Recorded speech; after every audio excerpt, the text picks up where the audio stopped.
club founded in the world. We are glad to have you join us today.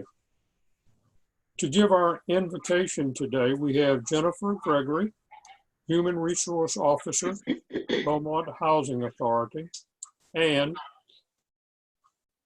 leading the pledges will be Catherine Fuller, Financial Advisor, Edward Jones. So Jennifer, you've got it to start. Good morning. I would like to say a prayer in honor of Mental Health Awareness Month. Loving God, we pray today for those who are confronted by the sadness, ambiguity, and confusion of mental illness, and for those upon whom they depend for attention and compassionate care. Look with mercy on all whose afflictions bring them weakness, distress, confusion, or isolation. Provide for them homes of dignity and peace. Give to them understanding helpers and the willingness to accept help. We ask this in your name. Amen.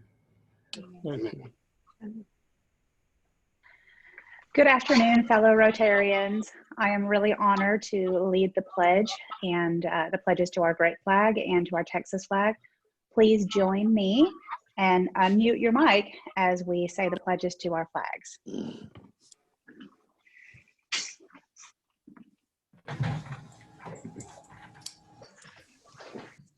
I pledge allegiance to the flag of the United States of America and to the republic for which it stands, one nation, under God, indivisible, with liberty and justice for all. And to the Texas flag. Honor the Texas flag. I pledge allegiance to Texas, one state under God, one and indivisible. Thank you. Thank you. Thank you, Jennifer, and thank you, Catherine, very much. Did a good job. I know everyone joins me in thanking all those who worked last Friday or Saturday morning at the Southeast Texas Food Bank. We had a good turnout booth days that packed several hundred boxes of food, of senior meals for them to distribute. And thanks to you, to Sherry Pierce, Service Lane Chair, for making the arrangements. So Sherry, thank you so much. We appreciate that. Before we started to work on Friday morning, I had the honor of presenting Dan Mayer, the president and CEO of the Southeast Texas Food Bank, with a check from our club's foundation account of $10,000. Dan was very grateful for the financial help, which he said would actually allow them to provide 30,000 meals. That is a lot, 30,000. This was only possible because of your generosity to the Beaumont Rotary Foundation as service above self donations. So please remember, when you pay your dues every time, the extra service above self gift truly helps us do good things in the community and around the world. So thanks to all of you. We have a committee announcement today by Pat Anderson, Flag Project Co-Chair. So Pat, you've got it. Just a quick announcement. We need a couple of more people. As I said earlier, we're going to do all of what we're going to do in a very safe manner.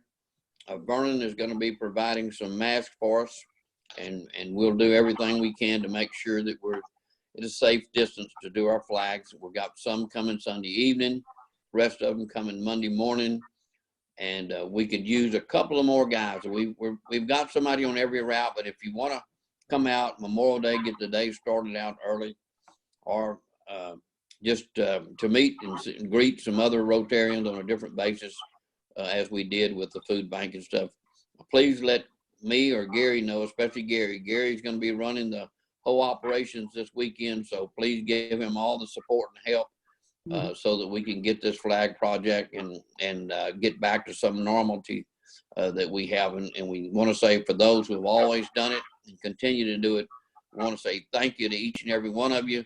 The funds we raise also help go to many of our projects. So anyway, if you can help after the meeting, give me or Gary a call, and we'll be happy to sign you up. And thanks again for all you do for Rotary. Thank you, Pat.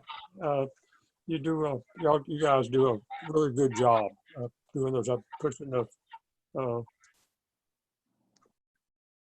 and keep up the good job too.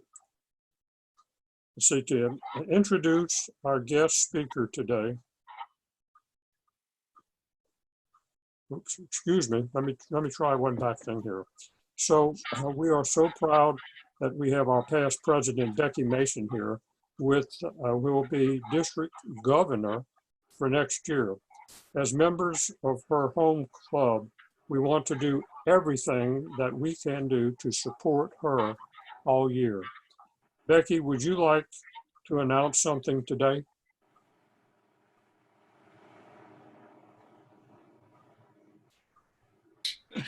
Okay, thank you, Joe. My installation as governor was scheduled for May 30th out at Lamar. And of course that had to be moved online. So the virtual installation will be Thursday, June the 18th at 7 p.m. And the location will be your own personal computer. And we have something really special though, because the Rotary and Friends Chorus that we all are just so excited about having, and thanks to our new member, James Hahn, for work on that. And is James on this call? Yes. Not yet, no, sir. Oh, okay. So anyway, he kept saying we can still sing, we can still sing. And then and Chuck kept saying, we need to do I'll try to get back a virtual choir. And about, I really thought that involved a lot of technical stuff, and apparently it doesn't. And so all you need is your cell phone and an earphone.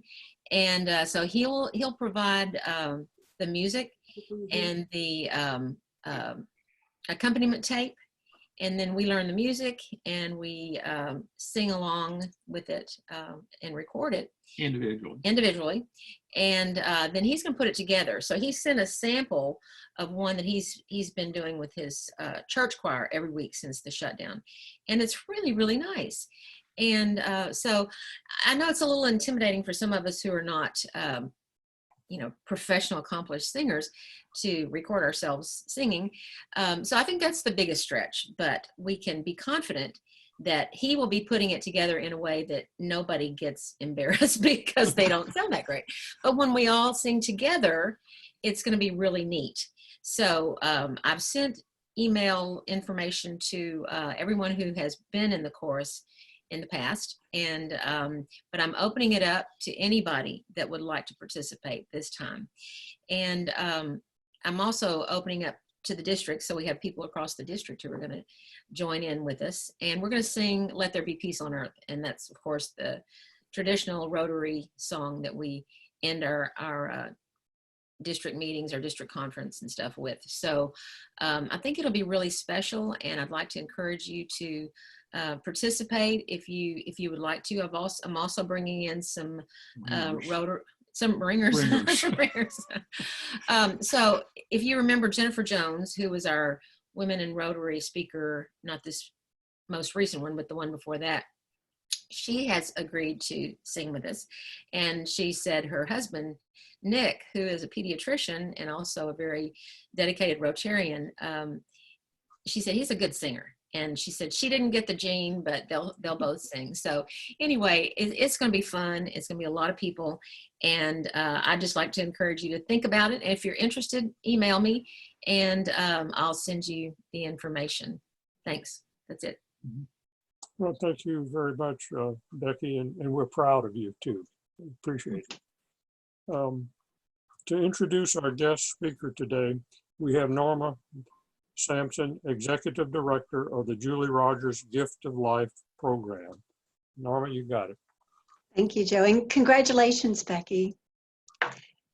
Well, and it is definitely my honor and pleasure to introduce today's guest speaker. Kim Ware Phelan is a Beaumont native, and she graduated with a bachelor's degree in speech communication from the University of Texas at Austin. She received her doctorate of jurisprudence from Texas Tech School of Law. And in 2004, Kim served as prosecutor for the Jefferson County District Attorney's Office before she began her actual law practice in her private law practice in 2008, focusing primarily on the representation of children and parents in child protection service cases in juvenile offenders. As president of the newly resurrected Mental Health America of Southeast Texas, and also serving as the interim executive director of IEA, Inspire, Encourage, and Achieve, Kim brings with her more than 10 years of experience of championing children, specifically working with underserved and marginalized youth. Her commitment to assisting young people has positively impacted IEA's collaborative efforts with the Jefferson County Juvenile Probation Department at the Minnie Rogers Juvenile Justice Center. She has made a significant difference in the lives of Southeast Texas youth who have intersected with the juvenile justice system or who are at risk for delinquencies. Kim's reputation as an attorney and a community leader are definitely inspiring, but it's her genuine compassion and concern for juvenile justice-involved youth that truly defines her empowering influence as an advocate for underserved and particularly juvenile justice-related youth who are affected by mental health conditions. Named 2015 Child Advocate of the Year by CASA of Southeast Texas, Kim is married to Texas State Representative Dade Phelan, and together, amazingly, she has the time to have 4 sons. And it is my pleasure to introduce today's speaker, Kim Phelan, to share information about mental health issues in our community. Wow, thank you. That was a very nice introduction. Thank you to whoever put that together. I kind of have an idea, but thank you so much for that. Was very kind. Thank you to Rotary. Thank you all for asking me to help with this presentation. I was recruited about 3 years ago by my dear friend Regina Rogers, who's on this call as well. We're kindred spirits in helping these juvenile justice affected youth. And so together we've been working on a lot of the underlying issues that cause our kids to act out and with these at-risk behaviors. So thank you, Regina. Her mother actually was one of the founding members of the original Mental Health Association. And so we are excited to work together to resurrect after the hurricane, after Harvey, and bring together a resurrected, I keep saying resurrected, but some new board members along with some of the prior board members, and hire a new executive director, Bree, who's also on this call, to really work together to try to raise awareness around mental health issues and the stigma surrounding mental health, and to work towards ending that stigma.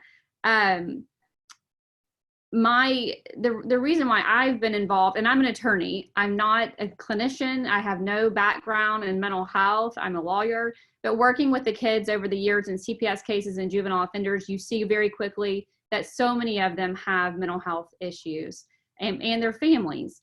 And a lot of that's due to repeated traumas and just life experiences. And we learned that to help the child to succeed, you have to figure out what's behind the problem. So through these trainings over the last 3 years, we learned to say, not what's wrong with you, but help me to understand you. And when you start coming at a problem, even in your own family with my kids and my husband, and in any situation, when you try to embrace it with that attitude of, and it's hard sometimes, right? Instead of thinking, what's wrong with you? Try to say, just stop and take a deep breath and think, no, help me understand you. And that's what we try to do with our kids. That's what we try to do with anyone that's suffering with a mental health condition. The stigma surrounding mental health, unfortunately, is still there. people don't like to talk about it. And we say all the time, people didn't like to talk about breast cancer years ago, and now we can talk about it openly. There's a movement in the mental health world to go to the language, changing the actual language and saying brain health instead of mental health, because you have that stigma on that word mental. And that's what it is. It's your brain. It's just like any other organ in your body. And sometimes it's not working the way it should. And maybe that's a temporary thing because of a situation you're going through, or maybe it's a long-term and more, and a more severe thing. But the good news is that mental health is treatable. And so we can all work towards supporting those who are suffering and finding help. During COVID right now in the pandemic, this has been a very challenging time for all of us. And I know many of you as managing businesses or organizations, having to lay off people and make these really tough decisions, that can be very traumatic. You're dealing with relationships, and that's the toughest thing that we can do. And so on top of social isolation and economic distress and homeschooling, if anyone else is homeschooling, that's enough to really make you struggle with your mental health. But and we all deal with it differently, right? So you have some people who, don't want to leave the house, and that's okay. And then you have some people who think this is all just, really overblown. And so you have this spectrum of reactions to this pandemic. And then that becomes political, and that becomes emotional in your business and in your personal life. So I think the combination of all of that,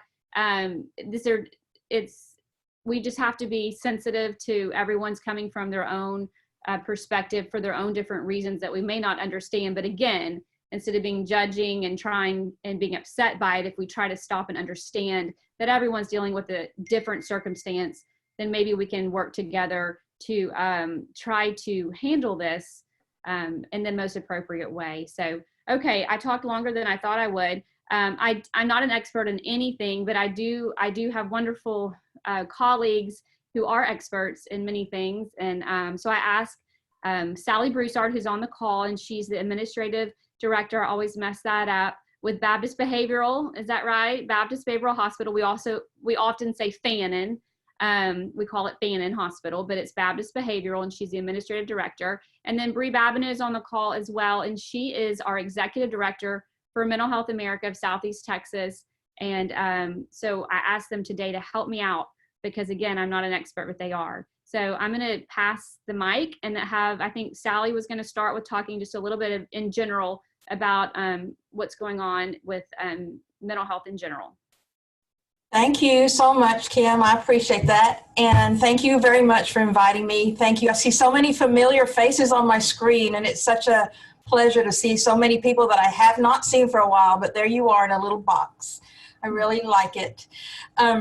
I am going to share my screen because what I wanted to do was talk to you a little bit before we talk about how COVID-19 has affected people's mental health. I thought it would be a great idea just to talk about mental health in general, because there are a lot of misconceptions and a lot of misinformation about the prevalence of mental illness or brain illness, as Kim just said.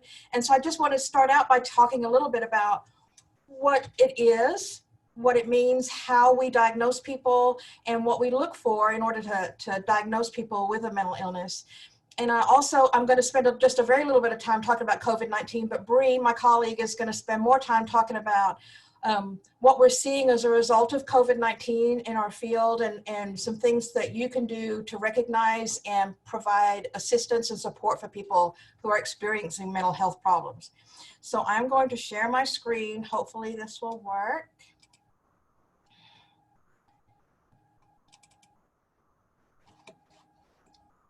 Can you see that? Yes. Great, okay.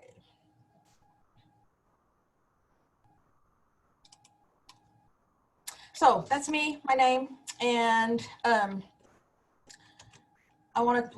way that we provide diagnoses for mental health issues is from this book right here. It's called the DSM-5.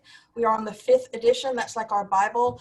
And I'll show my age and tell you when I first got into this field, we were on the DSM-2. and they come out about once every 10 to 15 years. So, but it constantly evolves. We are always looking at new diagnoses, but that's our current diagnostic manual. So mental illness is way more common than many people think. And these are some statistics, and I saw that those were in your meeting invitation. Some of these statistics were in there as well. About 1 in 5 adults in the United States will actually experience a mental illness. And about 1 in 25 has a serious enough mental illness that requires a hospitalization and treatment from a professional, mental health professional. So it's pretty common. Those range from everything from depression, anxiety, to the more serious mental illnesses like schizophrenia and bipolar disorder. We also have a huge substance abuse issue in our area and in our country.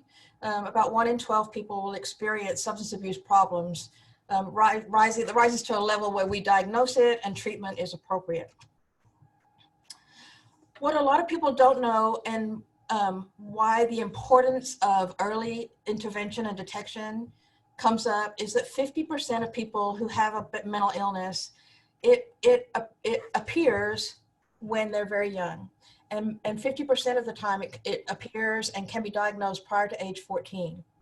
So that's a huge reason that we really want to get into schools and try to intervene with people very young. 75% of mental illnesses can be detected and diagnosed prior to age 24. So again, early intervention, it's very uncommon, although it can happen, it's very uncommon for people to develop schizophrenia, for example, after the age of 30. It's almost unheard of. So we can detect it pretty early and get intervention started. What happens with mental illness is they can start at any age, but what tends to happen without treatment, they progressively worsen over people's lifespan. And one sad piece of information is that people with serious mental illnesses, major depression, schizophrenia, bipolar disorder, their lifespan is 20 years shorter than the general population. 20 years. So when is it mental illness? And that's a part of what we have to do, is determine what's normal, what's not normal, what's feeling sad versus what's major depression, what's having excessive dieting to becoming an anorexia or an eating disorder, what is just normal grief versus what's a psychotic depression as a result of grief, alcohol abuse versus alcohol disorder. So we have to, in that DSM-5, we have a lot of differentiating diagnoses and things that we look for in terms of the length of the illness, what's been going on, and the severity of it to make a determination about whether or not it is actually a mental illness. Some of the things that we always look for, and some of the things that you can look for too in your friends, associates, family members, we always look for sleep and appetite changes, any changes in mood, things that people would normally like to do that they're no longer interested in doing. Social withdrawal, and that's one of the things that Bree is going to talk about a little bit with COVID. A loss of interest, decline of functioning, problems thinking, concentrating, memory issues, apathy, feeling disconnected, all kinds of nervousness, and anything that's unusual for a person. We look at all of those things, put them together in order to be able to make a definitive diagnosis. And like Kim mentioned earlier, the great thing is that treatments are available. And so this is just a summary of what the most commonly prescribed or what the most common treatments are for mental illnesses. The first is therapy. So many people can just go see a counselor, a licensed marriage and family therapist, or psychologist, and get therapy and get treatment that works very well for many people. Those are just some kinds of therapy. CBT is cognitive behavioral therapy. There's lots of different sorts of therapy. But the goal is to control or eliminate the troubling symptoms so the patient can function. The next thing that is kind of the next step is psychopharmacology. That's medications. And medications are used to treat all kinds of mental illnesses.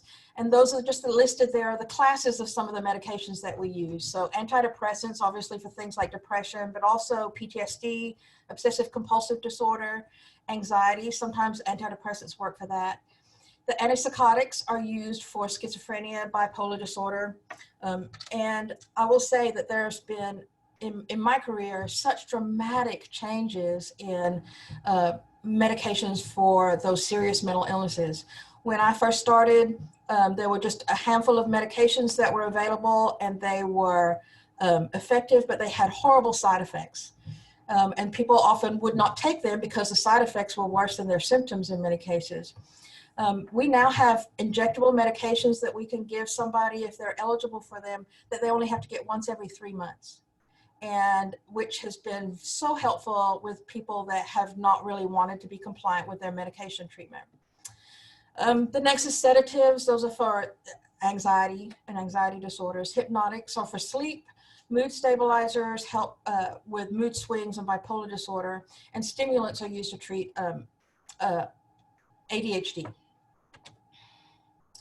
Some of the neurotherapeutics that we use are ECT, electroconvulsive therapy, and a lot of people have images of like One Flew Over the Cuckoo's Nest, where it's a really inhumane treatment. We currently use a much more effective, less invasive ECT therapy. It is remarkable. I will tell you that we have had some people that have not left their house for years, that have not responded to any medication and nothing, and we provide ECT treatments over a series of a few weeks, and some of the results have been just remarkable. And we had a patient in here not too long ago who hadn't left his house in 3 years, hadn't talked to a family member, was very suicidal. After a few treatments with ECT, he was calling from our unit, he was calling to order pizza, and as soon as he got out of here, he was off fishing with family members. It was absolutely amazing. Deep brain stimulation, vagus nerve, those are things like, it's almost like a little pacemaker that's in the brain that can really have a great effect on serious mental illnesses that don't respond to other things. Bree is going to talk most about this, and so I'm not going to spend a lot of time, but some of the things that we have seen since COVID-19, and you can just imagine the increase in fear and worry and anxiety that has happened with people, particularly those people who have underlying health conditions and who are older. There tends to be much more increased stress levels for them. We've seen people have changes in sleep and eating patterns, difficulty sleeping and concentrating. We have also at our hospital seen a huge increase in drug and alcohol use. And you can imagine that there has been increased depression, loneliness, anxiety, and of course, there has been a lot of anxiety over job security, finances, and so forth. I'm going to talk about this later if Bree doesn't cover it, but these are some things to watch for with children. And I think Bree's going to cover some things that she's going to cover there, so I won't spend some time on that. You know, as Rotarians, there's things that you can do, and you are awesome about supporting your community. Just stay connected with people, making sure that you just check on them. Telephone, email, letters, cards, text, video chatting, Zoom, social media, all those things are a great way to stay in touch with people when you're not having your normal interactions with everybody. Sally, if you'd like to chat about the children's piece, that's totally fine by me. Your slides looked great. Yeah. Let me go back. And Sally, while you're going back, I have a question. Sure. I know this might be interesting to some. When you talked about the substance abuse in our area, you know, that really is something that varies by area. So when we go to trainings and you hear about this opioid crisis, correct me if I'm wrong, but it's not so much an opioid crisis in Southeast Texas. Will you tell us a little bit about what our crisis is? Yes, what we mostly see is synthetic drugs. So we're seeing methamphetamine and other synthetic drugs. We do have some opioid addiction here, but by far the biggest problem is meth. And explain to us why that's so. I mean, of course, any drug abuse is bad, but the synthetics. Explain to those who may not be familiar with synthetic drugs why that is so troubling. The problem with meth is it's extremely addictive. I talked to a patient one time. I asked him how long it took to get addicted to meth, and she told me about 15 seconds. It's very addictive. It's cheap. So it's much more readily available than opioids. Opioids, you know, a little harder to get around here. You have to have a prescription, and once you run out of prescription, then people go to heroin after that. But it's a more challenge to find. Meth is cheap, it's available, and it's everywhere in our community. And with regard to the other synthetics, I know with our kids, we see, when I say our kids, I'm talking about the kids that we serve. We see the synthetic marijuana as really kind of the choice drug these days with kids. And can you explain a little bit how that may differ from the natural leafy green marijuana? Right. So synthetic marijuana has chemicals in it. Most of the time, we don't even know what they are. They change all of the time. And the thing that's really, really a challenge with any synthetic is that it actually changes the brain. It changes the brain chemistry. It changes the brain forever. So we have some people that we have in our hospital that have used synthetics, whether that's marijuana or meth or any other synthetic drug, and their brain is altered forever. And there's no amount of therapy, no amount of medication. We have people who have lost bowel control after using meth. We have people that really are psychotic and no antipsychotic medication will touch them. And there's nothing that can be done for them. And often the younger population, they don't know what kind of marijuana they're getting. They don't really understand it well enough to know what they're doing. Nope, they have no idea. And we don't either. And in our emergency rooms, we test for drugs and alcohol, but a lot of times we're not able to get a lot of typical drug screens. Okay. Thank you for clarifying. I just thought maybe. Okay. So let me go back here for parents, things to watch for with COVID, some things that are sort of red flags that may warrant some intervention or some extra attention for your kids. So when you see excessive crying or irritation, especially for younger children, children who return back to behaviors that they have outgrown, like bedwetting or thumb sucking, if they're excessively worrying and sad, they seem to be really, really focused on the virus and when it's going to go away and what's going to happen and if it's ever going to go away. If they ask and can't revert back to normal behavior. Unhealthy eating, on sleeping habits. For teens, we tend to see a lot of acting out and conduct disorders, things where they're just very anti everything and very much acting out. Difficulty with attention and concentration, and a lot of times kids they can't explain or talk about their feelings, but they do have unexplained body aches, headaches, physical kinds of symptoms. And so some things to do and ways to support our kids is to talk about COVID-19 in the language that they understand, but in a positive way. You're their role model. If we're freaking out, they're freaking out. Answer their questions, again, in language that they can understand. Make sure that they know that they're safe, that you're doing everything you can to protect them and provide a safe environment, and that we're going to continue to do that, and sharing how you're coping with stress, letting them know that you sometimes feel some anxiety, but this is what you do to cope with that. I always tell people to turn the TV off and limit exposure that kids have to any kind of disaster, whether that's a hurricane or a TPC plant explosion, whatever. We don't need to overload them with all the negative news. It's important to try to keep routines as much as possible, and that's hard when you're homeschooling, but if they can have boundaries and routine, that's very helpful. And being a role model for them in terms of letting them see that they can take breaks.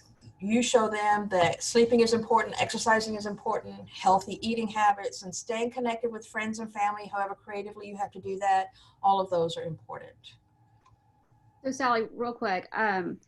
So we know that most people do fine in life with experiencing maybe one trauma, right? So let's say you go through a divorce as a young child, or you lose a parent or something, or you go through a flood. But we know that layering trauma after trauma after trauma, that's when you start to see the long-term effects. So in our area, unfortunately, we have had these floods. And so if you have a child specifically who's in a bad home environment, then they flooded, then there's the pandemic. I mean, what do you see? I mean, can you just talk about that a little bit and how, what we should expect, and if teachers, how we respond to that? Yeah, it's cumulative stress. So it's, if you can imagine that I'm holding a Coke bottle and I'm just shaking the Coke bottle with the lid on and shaking it and shaking it and shaking it and shaking it.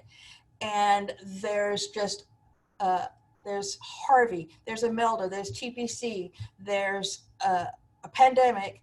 And if you don't have a relief valve for the top of your Coke bottle, it's going to explode. And we're all like that. And so all of this cumulative stress, there just has to be really good coping skills and plans in place for kids to have release valves for all of that stress, and talking about it, having good exercise programs, and some of the things that Bree's going to talk about too. Those are the kinds of keys that make sure that we have an outlet for kids, and talking to them, letting them know that there's nothing invalid about any of the feelings that they have, and just knowing that they have a safe place to experience that is so important. Okay, Sally, was there anything else that you wanted to cover, or do you want to, I think we should maybe, you want to save the questions for the end and have Bree cover your topics, and then we can save a little bit of time for question and answer? Great. That sounds great. Okay, and so Bree, if you'll talk a little bit about what you'd plan to discuss, and also at some point I'd love to talk about community resources and what's available locally, and we can offer our guides to our audience and let them know how they can contact us through our mental health association. Yep, definitely. That's all a part of the plan. So I am going to attempt to share my screen now. I practiced yesterday. Let's see. Okay, can you all see the slideshow? Yes. Great. And can you hear me okay? Yes. Okay, thank you.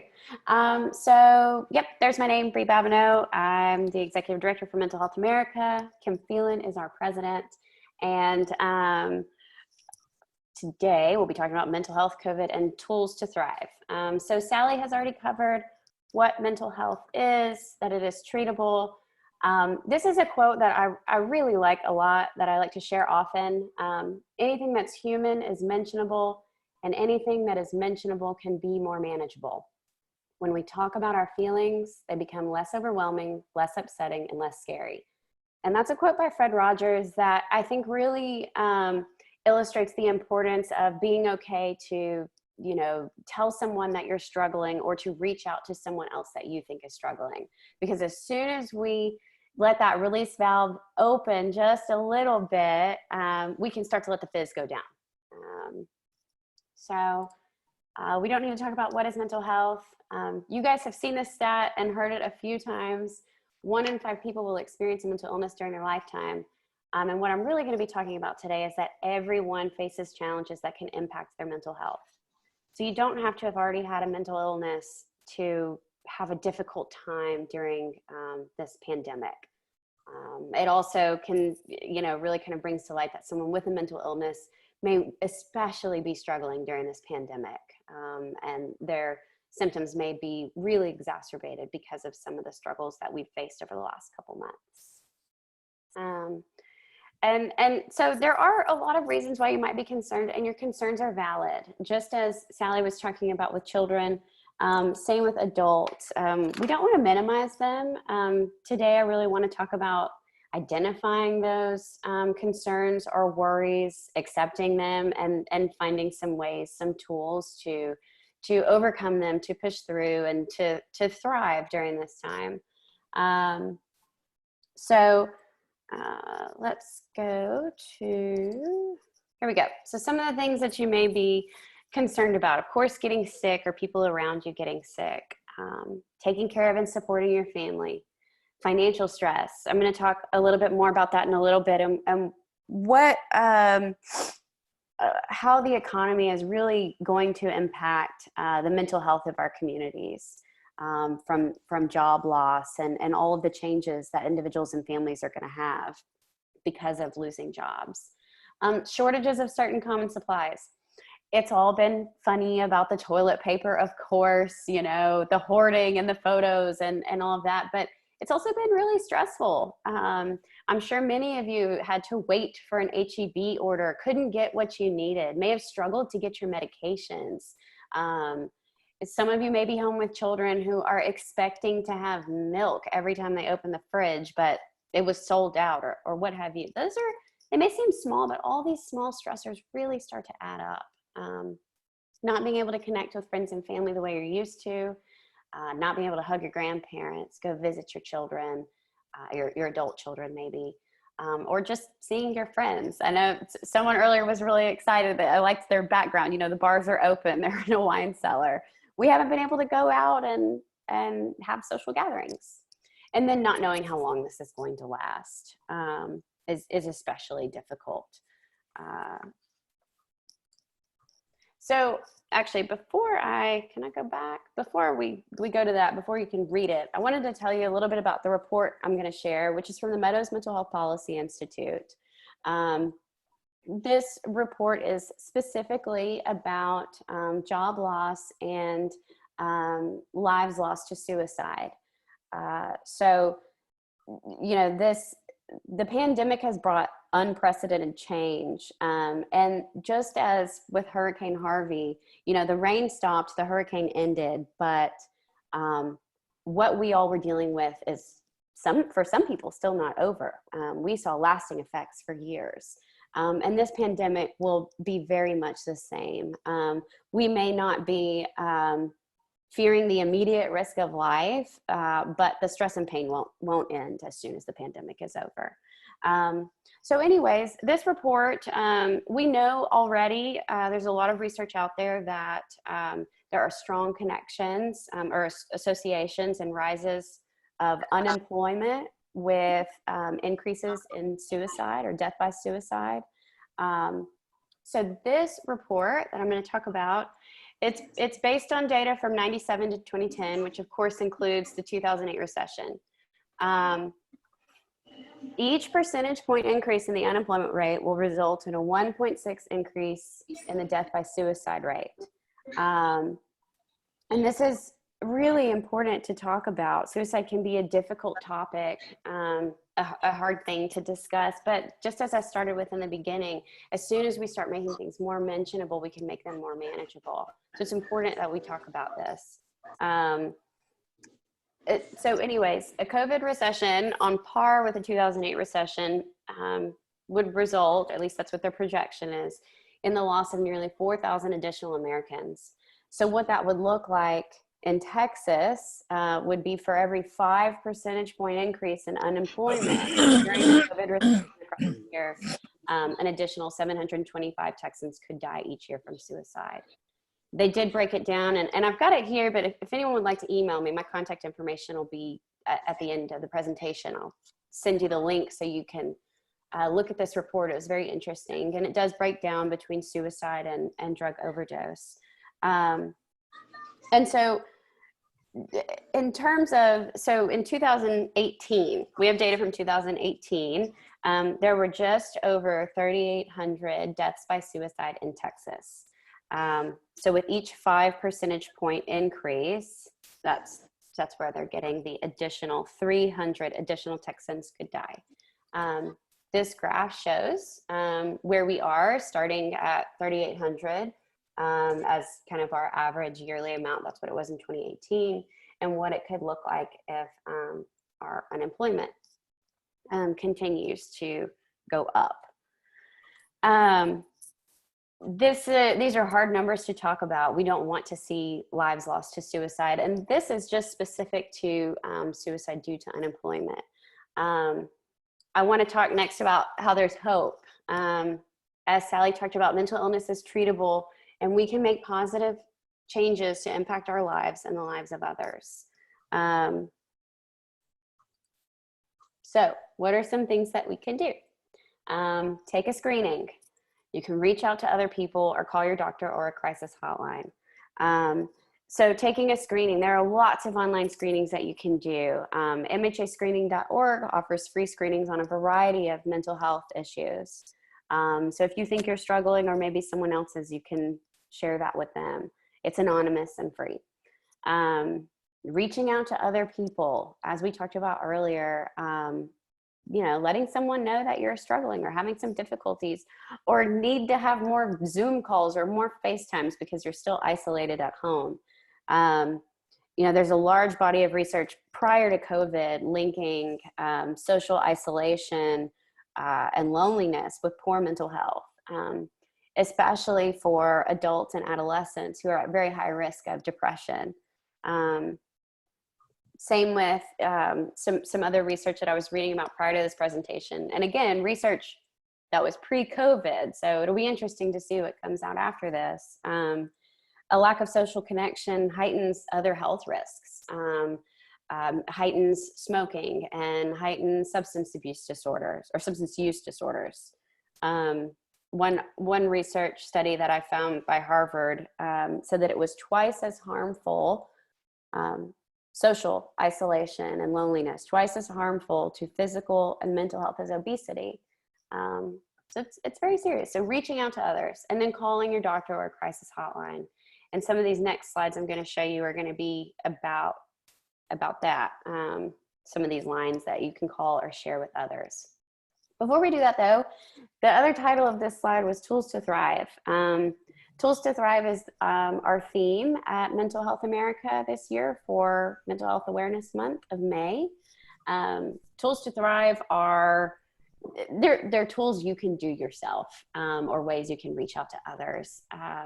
Things that probably you've seen here and there. There's been a lot of stuff on social media during COVID and during Mental Health Awareness Month about how to improve your self-care. And so these tools are meant to prioritize your mental health, build resiliency, and support those who are struggling and work towards a path of recovery. So some of those, recognizing and owning your own feelings. It's really easy to just want to pull yourself up by your bootstraps or to tell someone else to do that. But allowing yourself to feel and not ignoring when you're feeling can really make a difference and not let that explosion happen. Finding positive after loss, looking for opportunities amid the adversity and remembering the good times. And sometimes these are things you don't want to hear after a loss. And so maybe finding ways to honor your loss and not being afraid to get help if you need it. Connecting with others. I've talked already about isolation and the health implications of being isolated and lonely.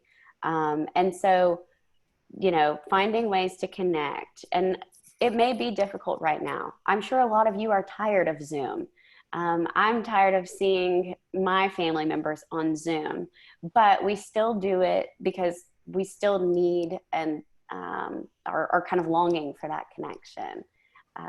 Even taking little walks down the street and waving to your neighbors at a distance. And once this is over, connecting with others may look like, you know, accepting invitations to go places. Maybe you have been socially isolated for a long time and it's a little scary to venture back out. When it's safe and when you feel it's safe, you know, accepting those invitations and having shared experiences. Eliminating toxic influences.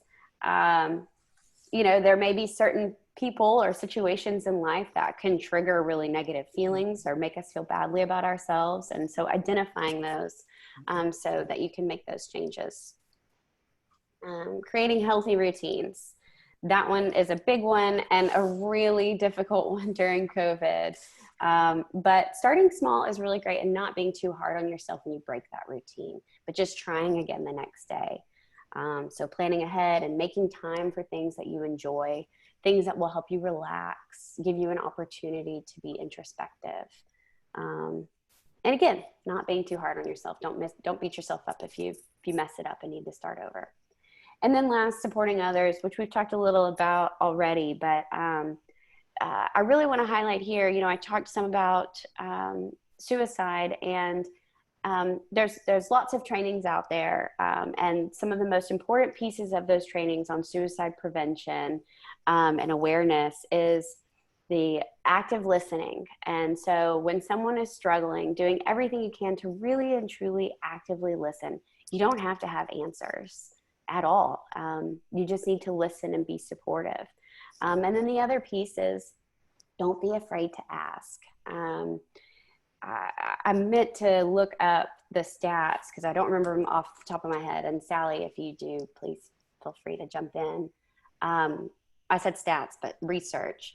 From the time that someone makes a decision that they may want to end their life, it's a very short time period until someone may carry out that action. Very short. Some research is as short as a few minutes, a couple hours. Very few percentage of people make that decision and follow through days later. And so if there's someone that you're concerned about, don't wait to ask. That's kind of the whole point of it. Go ahead and ask, are you doing okay? I'm worried about you. What can I do for you? It's also important to remember that the way that we stay mentally healthy is going to be unique. So what works for me is not going to work for you, just the same as being physically healthy. Remember, just make them all the same. Health is health. The same workouts, the same diets, the same sleep schedule doesn't work for everyone, and mental health is no different. So it's important to figure out what you need. So again, reach out to someone if you feel concerned. We already talked about that. I got ahead of myself. And so now on to resources. Again, if anyone would like for us to share this information via email, I'm more than happy to do that. There's the mental health screenings that I mentioned, the National Suicide Prevention Hotline, Crisis Hotline. The Crisis Hotline is routed to our local mental health authority, Spindletop. It's 24-hour crisis counseling and resolution. You can call or text. And then of course there's 211. Their website is really great. I'm clicking through, I didn't mean to. There we go. Their website's really great for searching local resources. Or if you have someone a county away and maybe it's your sibling who is, across the state, you can help look for resources for them on 211.org. We also have a disaster distress helpline. And then Health and Human Services has dedicated a support line to COVID mental health. Locally, as Kim was mentioning, MHA does do our resource guides. I had one here so you guys could see it. It's a comprehensive listing of local resources that will include mental health services as well as financial resources, food, clothing, shelter, etc. So we do print and distribute those for free. If your organization would like some, if you would like one as an individual, you can always shoot an email here at info@mhasetx.org. You can call us or send me an email. My email is Bree, B-R-E-E, @mhasetx.org. And we're happy to mail you one, drop them at your office, whatever you need. Or if you just need help finding a specific referral to someone, shoot us an email and we'll do some of the grunt work for you and look around. So yeah, that's about it. Thank you, Bree. I think we're just right at our time. I think I was told 12:57, so we have a minute. But thank you, Bree and Sally. That was wonderful. And please reach out to, I know both of them. They're both wonderful advocates, and we're so lucky to have them both in Southeast Texas. So if anyone needs more information, I know they'd both be willing to talk or email, and same with myself. So thanks, ladies, and thanks, Rotary, for letting us be a part of your presentation today. Yes, thank you very much. Thank you so much. And thank you, Kim, Sally, and Bree, for sharing the very helpful information with us. To express our appreciation, we will make a donation in your names to the Rotary Foundation's End Polio Now campaign. So that would be doing for you. Thank you very much. You've done a great job up here too. I appreciate that, Kim. Thank you all. Let's see here. Thank you all today for attending the meeting today. If you volunteered for our Show Your Colors Flag project for Memorial Day, remember that is next Monday. Bring your mask and gloves and meet at the Scout office at 5 a.m. The Board of Directors will meet using Zoom next Tuesday at 11:30 a.m. If any member would like to join us for that meeting, please contact Jackie so that she can send you the link to join. So now, if you will turn on your microphone and join with me, we will cite the four-way test of the things that we think, say, and do. So first, is it the truth? True. Second, is it the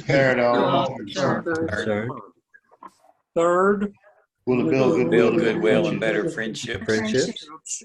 And fourth, Beneficial to all concerned. Have a good week. And go out and connect the world. Thank you. Bye. All day, guys. Bye. Bye.